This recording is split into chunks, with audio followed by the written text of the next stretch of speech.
Welcome back to the channel. Tonight, I have for you a story that walks the razor's edge of temptation and morality.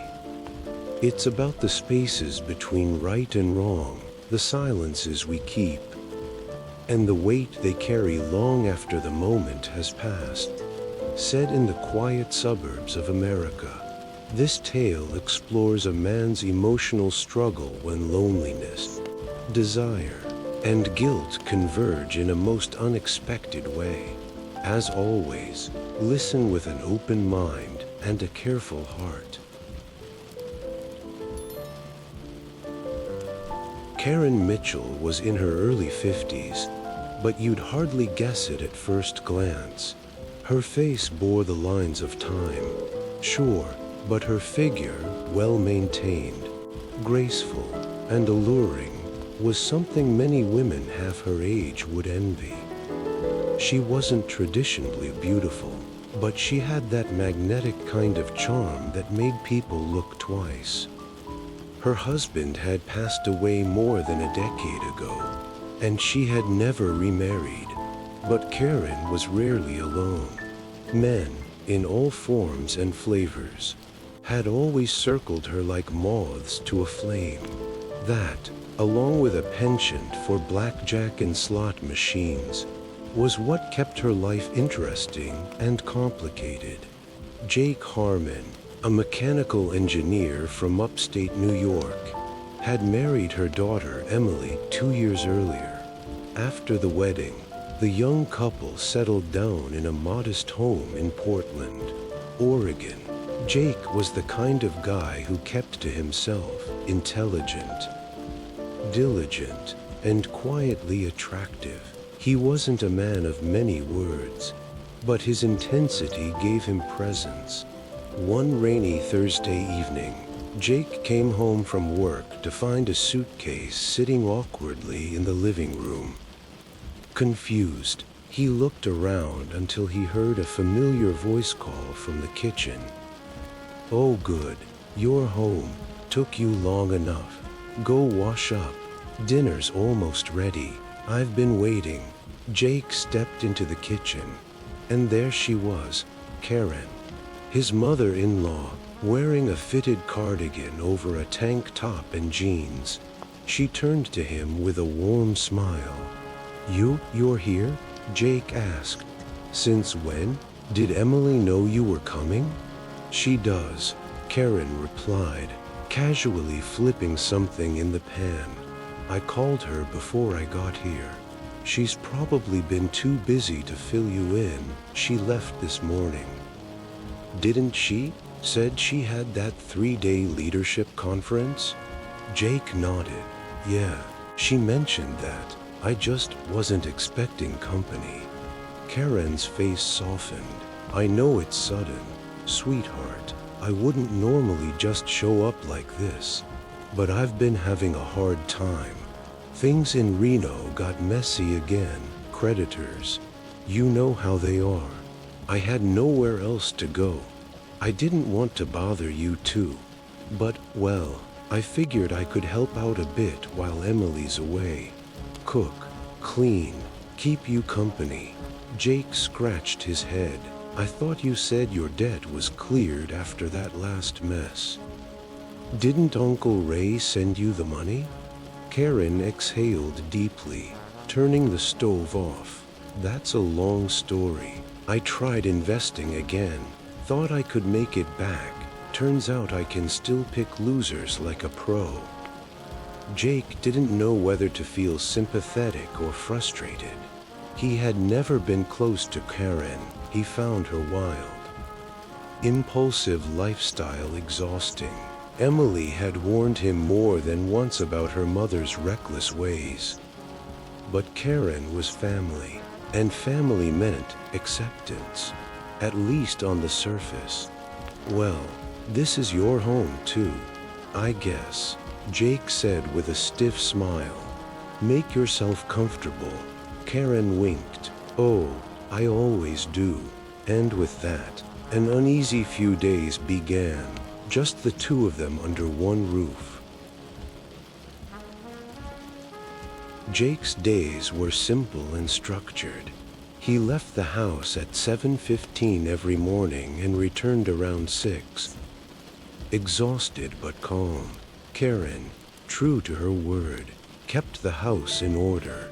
The dishes were always done. The hardwood floors glowed. Meals were hot and perfectly seasoned. For a few days, everything felt manageable, yet something felt off. They spoke little, just enough to maintain politeness. Jake noticed things, small things at first. Karen would hum old rock songs while folding laundry. She'd lounge on the couch in thin yoga pants and tank tops. Bare feet propped up, sipping red wine while scrolling on her phone. She had no sense of modesty around him, moving through the house as if she were completely alone. Jake told himself to ignore it. This was Emily's mother. He had no right, no reason, to feel the discomfort crawling under his skin. And yet, one evening, as he sat on the couch half watching TV, Karen passed by to grab a blanket. She bent over slightly to pick it up, and his eyes flicked toward her. Not intentionally, not consciously, but he noticed the way her curves still held shape, the confident way she moved, and most disturbingly, how his heart responded. He snapped his head back toward the TV and clenched his jaw. "What the hell are you doing?" He scolded himself. "She's your wife's mother. Jesus, Jake, get a grip." But once the thought had entered his mind, it didn't leave. In the quiet moments, in the shower, in the dark, alone in his bed, images flashed. Not vivid or vulgar, just soft and strange. Glances, skin, smiles. The attraction wasn't about sex. Not entirely. It was curiosity, the pull of something forbidden. And Karen didn't make it easier. She wasn't flirting, at least not overtly, but her casual freedom. The way she filled space, the way she looked at him just a second too long, it stirred something he didn't want to name. On the fourth night, Jake stayed up late, working on his laptop in the dining room. Karen came out of her room in a silk robe that barely clung to her frame. Her hair still damp from the shower. "Still working?" she asked, stretching in the doorway. "Just wrapping something up," he said without turning. "Don't let that job kill your back," she said, walking past him to the kitchen. He kept his eyes locked on the screen, pretending to type, but he saw the shape of her in his periphery, the way the robe moved, the shimmer of damp skin. Jake closed the laptop, stood up, and mumbled, "I should get to bed." Karen smiled as he passed. "Good night, sweetheart." He didn't answer. That night, he couldn't sleep. He stared at the ceiling for hours, thoughts pounding like waves. He hated this, hated the weakness, but when he closed his eyes, he didn't see Emily. He saw Karen, laughing, leaning in, whispering something soft and electric into his ear. And that scared him more than anything. It was Saturday night when things shifted. The kind of shift that starts subtly, like a breath held just a moment too long. But once it starts, it doesn't stop. Jake had trouble sleeping again. He tossed, turned, got up to drink water. The house was dark and quiet, save for the faint hum of the refrigerator. He wandered to the kitchen in just a t-shirt and boxers, grabbed a glass, and stood there for a while, lost in the glow of the street lamp pouring through the window. Then he heard soft footsteps. Karen emerged from the hallway, wearing nothing but a long, thin sleep shirt. It barely reached mid-thigh. "You scared me," she said with a sleepy smile, brushing a strand of hair behind her ear. "What are you doing up?" "Couldn't sleep," Jake muttered, avoiding her eyes. "Too warm in my room." She walked over to the sink, standing close, too close. "I know what you mean. I've been feeling restless too. Maybe the energy in this house is off," she said, laughing quietly. "Or maybe we're just two people who aren't used to silence." Jake didn't respond. His glass trembled slightly in his hand, the condensation dripping down his fingers. Karen leaned against the counter, just inches from him. Her voice softened. "You miss Emily, don't you?" Jake nodded slowly. "Yeah, it's been almost 2 weeks." Karen tilted her head, watching him. "Must be hard, a young man like you, all alone." There was a long silence. Jake could feel her watching him, feel the tension in the air, thick like fog. He didn't know what to say, didn't know what he was even doing here. Standing in a dim kitchen at midnight, breathing the same heavy air as this woman who, by all reason, should have been nothing more than his mother-in-law. But something about her presence, her confidence, her unapologetic sensuality, it chipped away at reason. She reached out and touched his hand, lightly, briefly, but enough to make his heart stumble. "You're tense," she said. "You hold it all in. I can feel it in your hands." Jake tried to pull away, but couldn't. This isn't right." Karen's voice was calm. "I know. That's what makes it so hard to ignore." He looked at her then, really looked. Her eyes were teasing. They were knowing, a little sad, a little hungry. "I should go back to bed," he whispered. "Then go," she said, but didn't move. Jake turned and walked away, heart racing, but every step felt heavier, like gravity pulling him backward toward her. That night, he lay in bed, staring into the dark, his thoughts a mess of fear and fire. And when he finally drifted off, he dreamt not of his wife, but of a pair of eyes watching him from across a kitchen counter, unblinking, understanding, and impossible to forget. The following days passed in slow, careful silence. Jake avoided being in the same room with Karen for too long. He left earlier for work, lingered longer in the garage after coming home. He tried to bury himself in tasks, yard work, maintenance, emails, anything to keep his mind from wandering where it shouldn't. But avoidance only works for so long when two people live under the same roof.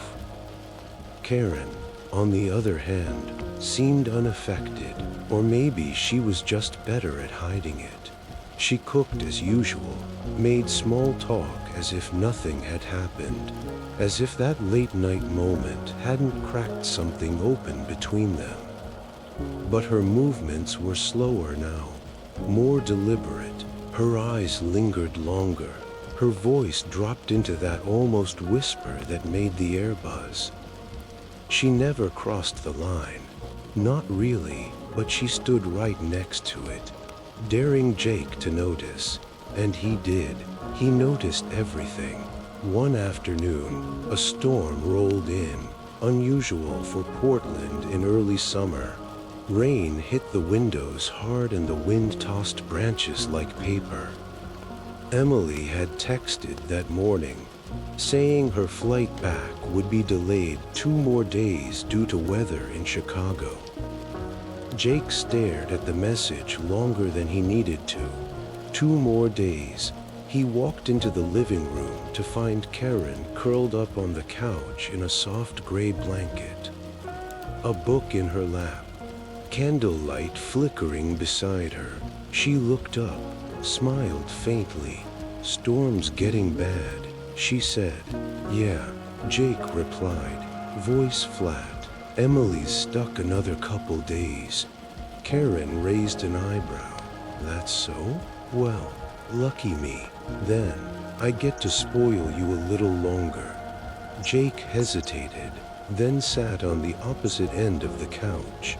A long silence stretched between them, filled only by the sound of rain tapping against the windows. Karen turned a page slowly, not looking up. "Jake, can I ask you something?" He glanced her way. "Sure. When you look at me, do you feel something?" Her voice was low, almost hesitant. Jake felt his throat tighten. "Karen, I'm not asking you to say anything dangerous," she interrupted, still not looking at him. "I just want to know if it's only in my head." He stood abruptly. I don't know what you want me to say." "Honesty," she said softly. Jake ran a hand through his hair. "Look, I'm married to your daughter. You're her mother. This whole thing, it's messed up. I shouldn't even be in this conversation." She finally looked up, eyes wide but steady. "That's not a no." Jake stared at her, rain sliding in sheets down the window behind her. Her face in the flickering candlelight looked softer, almost vulnerable. "You're making this harder than it needs to be," he whispered. Karen shook her head. "Jake, you're a good man. I see it. I'm not trying to ruin anything. But being around you, it makes me remember I'm still a woman. Not just a mother, not just a mistake with debts and regrets. Just a woman." Her voice cracked slightly at the end. Jake didn't know what to say. His instincts screamed for distance, but his body betrayed him. His heart pounded, his breath shallowed. He turned and left the room without another word, but her voice stayed with him long after he closed the door behind him. That Saturday night was colder than the last. The storm had passed, but a strange stillness lingered in the house, like the air before something breaks. Jake tried to distract himself with TV, but nothing stuck. His eyes flicked constantly toward the hallway. He thought of Emily, imagined her sitting beside him, her laughter, her warmth, but those thoughts felt distant, like a memory from another life. Around midnight, restless again, he stepped out into the kitchen for some water. The house was dark, but the soft hum of life, of breath, of presence was still there. Karen's door creaked open. She stepped out, barefoot and quiet, a long, black satin robe wrapped around her body, tied carelessly at the waist. Her eyes met his in the low light. "Couldn't sleep?" she asked. Jake nodded slowly. "No." Karen walked toward him. "You've been quiet lately. I thought maybe I said too much." He didn't answer. She stepped closer. "Or maybe you've been thinking about what I said." Still no answer. Karen reached for the glass in his hand, fingers grazing his. She didn't let go. Her eyes searched his face, calm but intense. "Jake," she whispered, "do you really think we're the only ones in the world who've ever felt something they weren't supposed to?" His jaw clenched. "I don't want to talk about this, but we're already in it," she said softly. "We crossed that line the moment we stopped pretending it wasn't there." Jake backed away a step. "Karen, please, this isn't, we can't." She stepped forward again, closing the distance. "You don't have to want it. Just feel it." He didn't move, couldn't. His breath caught in his throat. Her hand reached up, brushed lightly against his chest. Not forcefully, just enough to feel the thud of his heart beneath. "I'm not trying to take anything from you," she whispered. "Not your marriage, not your life. She paused, eyes shining. "I just want to feel alive again. Just once." And then, without permission or resistance, she leaned in. Her lips met his. It was brief, soft, trembling. Jake didn't pull away, not at first, but the moment it ended, his body snapped back to reality. He took a sharp breath and turned from her, his voice hoarse. "No, this is wrong. We can't." Karen didn't speak. Her face fell, but not in surprise. She knew it was coming. She had gambled and lost. "I'm sorry," she said, almost inaudibly. "I didn't mean to." Jake stood still, hands clenched at his sides. "I think you should go back to your room." Karen nodded, stepped away, and disappeared down the hallway without another word.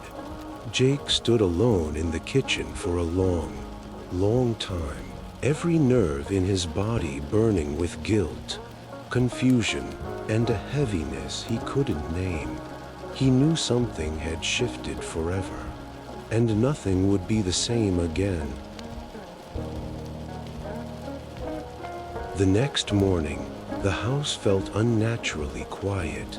Jake woke up late, groggy from a night of tossing and turning.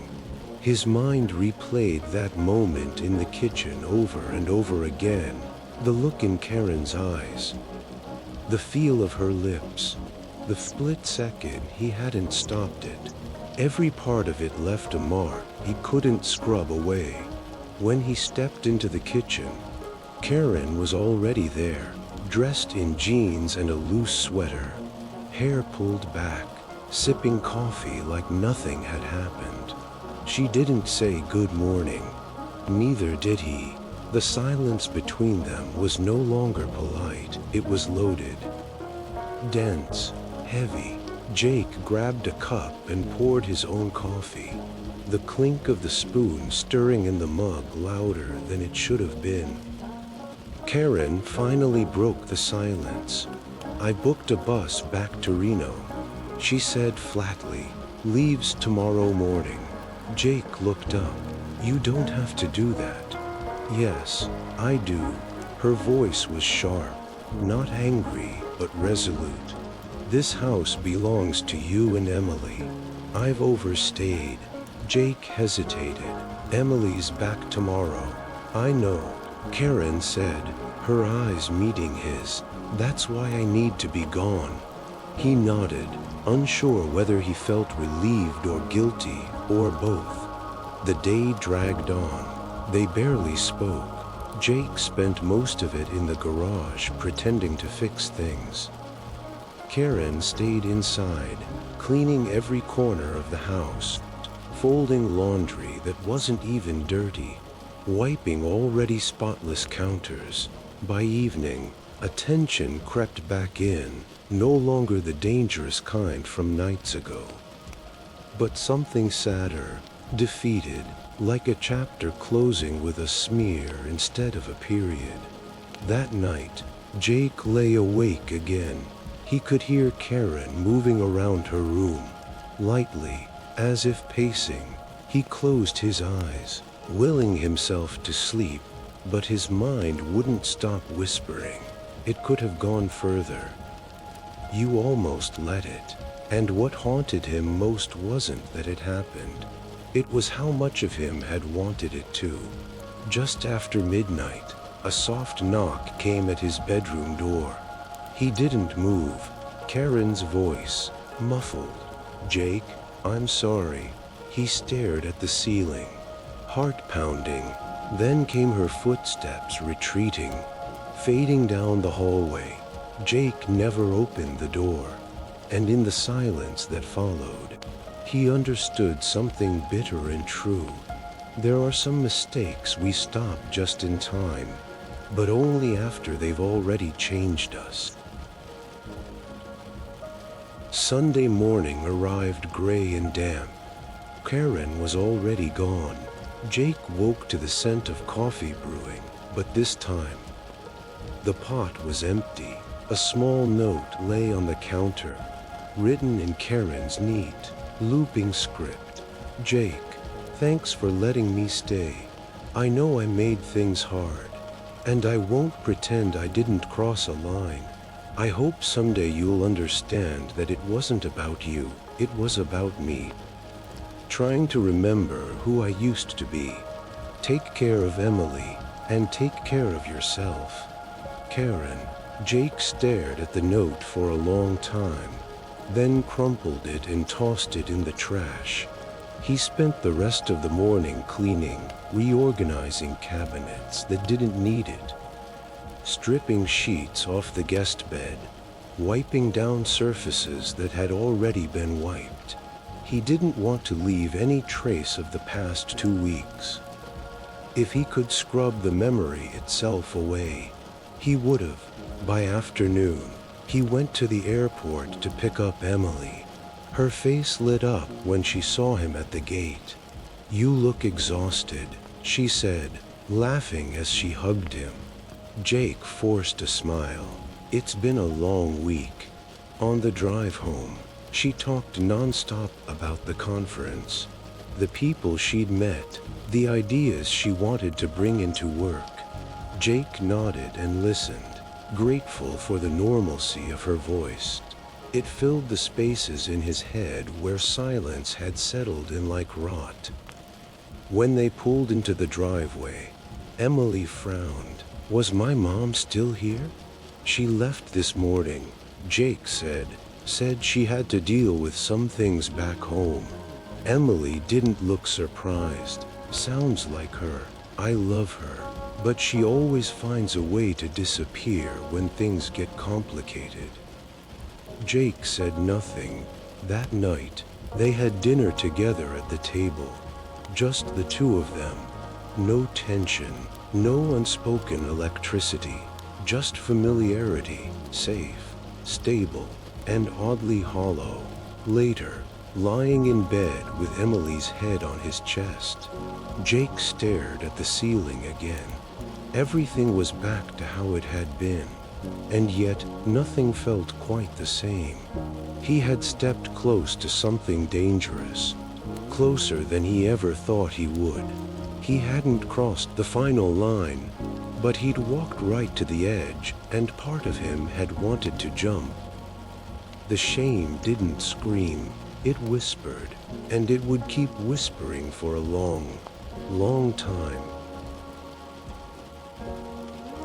Over the next few weeks, life settled into its familiar rhythm. Emily returned to her office routine, full of energy and ambition. She seemed happier than ever, completely unaware of the storm that had almost erupted in their home. Jake, on the surface, was steady, helpful, affectionate, even more attentive than usual. But inside, something had shifted, quietly and irrevocably. He went through the motions of daily life, but his mind often wandered to Karen, not because he missed her. Not exactly, but because the memory of what almost happened lingered like a scar beneath the skin. Sometimes, he'd hear a song she used to hum while cooking, or catch the scent of her perfume lingering on an old jacket she'd left behind. These small ghosts haunted him, not loudly, but persistently. And the worst part? He never told Emily, not because he wanted to lie, but because he didn't know how to tell the truth without breaking something irreparable. What would he say? "Your mother kissed me? I didn't stop her right away? I thought about her every night while you were gone?" He couldn't say those things. He didn't want to see the look in Emily's eyes that would follow.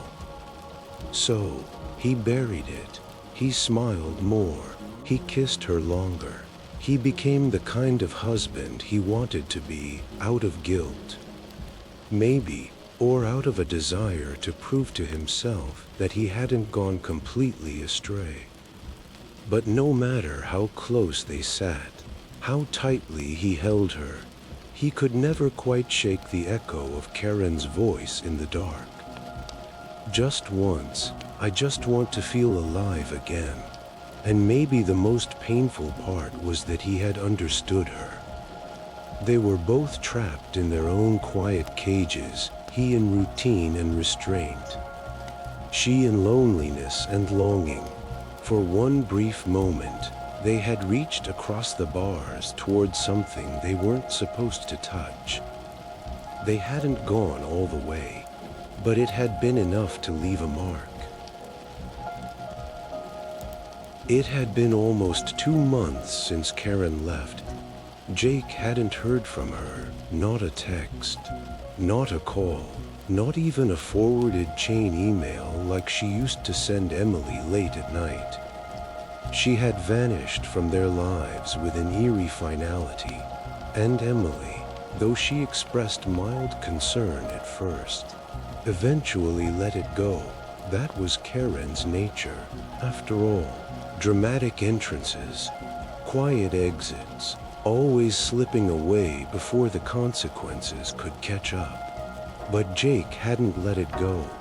He thought about calling her once, just to say something, anything, maybe to apologize, maybe to ask if she was okay, maybe just to prove to himself that it had all been real. But he never did. One night, while Emily was in the shower, Jake stood in the hallway, staring at the door to the guest room where Karen had stayed. The door was closed, the room untouched. Inside, he knew, the sheets were clean, the bed was made, and the scent of her perfume had long since faded. But something still lingered, a presence, or maybe just guilt wearing a familiar shape. He stepped in, sat down on the edge of the bed, and waited. He wasn't sure for what. Maybe a memory, maybe a sign. Instead, he found himself whispering into the empty air, "I'm sorry." The words surprised him, not because they were true, but because they didn't make anything feel lighter. He thought about telling Emily that night. She came out of the bathroom in a towel, humming, smiling at him like he was her whole world. He almost said it then, almost let it all spill out. The kiss, the temptation, the fact that he'd felt something he wasn't supposed to feel. But he didn't. Instead, he stood up, wrapped his arms around her, and held her like a man who desperately needed to believe he could still be good. That night, as she fell asleep beside him, Jake stared at the ceiling and thought about how silence can be just as powerful as confession. Sometimes, the things we don't say echo the loudest. 3 months later, an unexpected envelope arrived. It was a plain white letter with no return address, postmarked from Nevada. Emily opened it casually at the kitchen counter while Jake sipped his coffee across from her. Her expression changed gradually, eyes narrowing, then widening, then softening with confusion. "It's from my mom," she said. Jake nearly dropped his mug. Emily scanned the letter in silence. Then she handed it to Jake, her fingers trembling slightly. "Read it." He took it, hands suddenly cold. "Emily, I know I left without saying goodbye properly. I'm not proud of that. I wasn't in a good place, and I didn't want you to see me like that again. I'm doing better now. Working in a little art supply store in Carson City, trying to live a quieter life. I don't expect anything from you, but I wanted to say thank you for always being patient with me." even when I didn't deserve it. Take care of Jake. He's a good man. Love, Mom. Jake folded the letter slowly, trying not to let his expression betray the storm behind his eyes. Emily looked at him. She never says things like that. I know, he replied quietly. She sounds different. Yeah, maybe she's trying, Jake said, standing up to put his mug in the sink. He's back to her. Maybe it's not too late for her. Emily watched him for a long moment. She says you're a good man, she said gently. Jake nodded, but didn't turn around. I try to be. Emily came up behind him, wrapping her arms around his waist. You are. Jake forced himself to breathe. He hated how much that line stuck in his throat. Take care of Jake. He's a good man. It was kind, yes, but it was also loaded, because he knew what it really meant. She wasn't just telling her daughter to value him, she was letting him go. Quietly, carefully, with the finality of someone who knew what line they had both come dangerously close to crossing. And now it was over. But closure doesn't always feel clean. Sometimes it feels like a door slowly closing that you're not sure you ever wanted open. Later that night, Jake sat alone on the porch, the letter folded in his hand, his mind still circling the same thought. You're a good man, but was he? He had walked to the edge, wanted something he had no right to want, been tempted in a way that still made him flinch when he remembered it. Maybe he hadn't fallen, but he had leaned too far to ever forget the height. Life resumed. Birthdays came and went. Emily got promoted. Jake repainted the guest room. They planned a weekend trip to the coast and started talking about trying for a baby. On the surface, everything looked perfect, and in many ways, it was. But Jake had changed, not in ways anyone could point to, not in the way he smiled at Emily, or the way he folded the laundry, or remembered her coffee order. No, the change was quieter than that. It lived in the pauses between conversations, in the way he stared out windows a beat too long, or how he sometimes seemed distant during the softest parts of the night. One evening, Emily brought out a photo album while they were having wine on the couch. Look, she said, pointing to a picture of her and Karen at a state fair. Years ago, she used to be fun. Jake glanced at it and nodded. Karen was laughing in the picture, holding a massive cotton candy. Her hair was longer then. Her eyes looked brighter. She looked free. Do you miss her? Jake asked. Emily shrugged. I don't know. Sometimes. She was never easy, but she was still my mom. I think she was always kind of broken. Jake didn't answer. Emily studied the photo. She called last week. Jake looked at her, surprised. She did? Yeah, just for a minute. Said she was still working at that shop, trying to stay out of trouble. She didn't say much about the past, just wanted to hear my voice. Jake felt something catch in his chest. And how did that feel? Emily smiled faintly. Bittersweet. I think she wanted to apologize without saying the words. Jake nodded. Some things are hard to say. Yeah, Emily leaned against him. But some things don't need to be said out loud. You just know. Jake wrapped an arm around her. And for a moment, he wondered, did she know? Not the details, not the moment in the kitchen, but maybe on some deeper, instinctive level. Did she feel the fracture? The hesitation in his voice when Karen's name came up? The weight he carried that had no name? He would never ask, and she would never bring it up. Some truths remain buried not because of cowardice, but because their unearthing would destroy more than they heal. Jake kissed the top of her head. "I love you," he said. "I know," she replied, closing the album. "I love you too."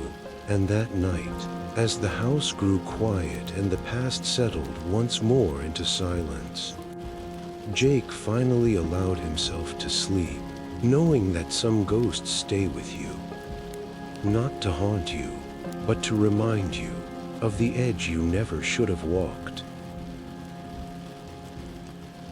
Years passed. Jake and Emily had a daughter. Her name was Nora, and she had Emily's eyes and Jake's quiet, thoughtful manner. They moved into a bigger house in the suburbs. Karen never came to visit. She sent birthday cards, sometimes late, sometimes without a return address. Inside each one was a short message, carefully worded and never more than a few lines, sometimes a small drawing. Once, she sent a watercolor of a mountain landscape with a single tree leaning toward the edge of a cliff. Jake kept that one in his desk drawer, hidden beneath old tax documents. He and Emily never spoke of Karen much. It wasn't a conscious choice. It just faded from conversation like a chapter neither of them wanted to reread. They created new routines, built their life on a foundation of quiet love and mutual forgiveness, even if they didn't realize what they were forgiving. Jake never cheated, not in the strictest sense, but in the quiet hours, when he was alone in the garage or folding laundry late at night. He would remember, not with longing, but with weight, the way you remember a storm that passed just inches from your house, close enough to feel the thunder under your skin, close enough that it changed the shape of your silence. One autumn evening, long after Nora had gone to bed, Jake and Emily sat on the porch. The sky was soft and pink, and the trees whispered with wind. Emily sipped her tea, then said, almost casually, "Do you think we've been good to each other?"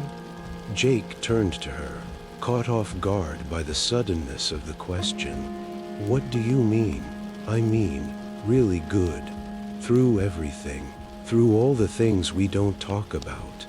He held her gaze for a moment. Her expression was calm, but her eyes were searching. Jake nodded slowly. "I think we've done the best we could. And I think we've forgiven each other more than we even realize." Emily leaned against him. "Sometimes I wonder if you still carry something you haven't told me." Jake didn't answer right away. He looked out at the trees, the fading light, the quiet world they had built from pieces of love, loss, and restraint. "Maybe I do," he said finally, "but not because I don't trust you. Just because some things lose their meaning when you try to say them out loud." Emily didn't respond. She just reached over and took his hand. They sat like that until the stars came out, and the porch light buzzed gently above their heads.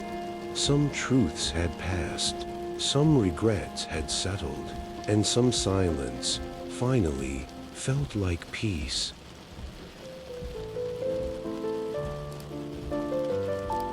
Some stories don't end with betrayal or redemption, but with silence, a silence that stretches for years, quietly shaping everything that follows.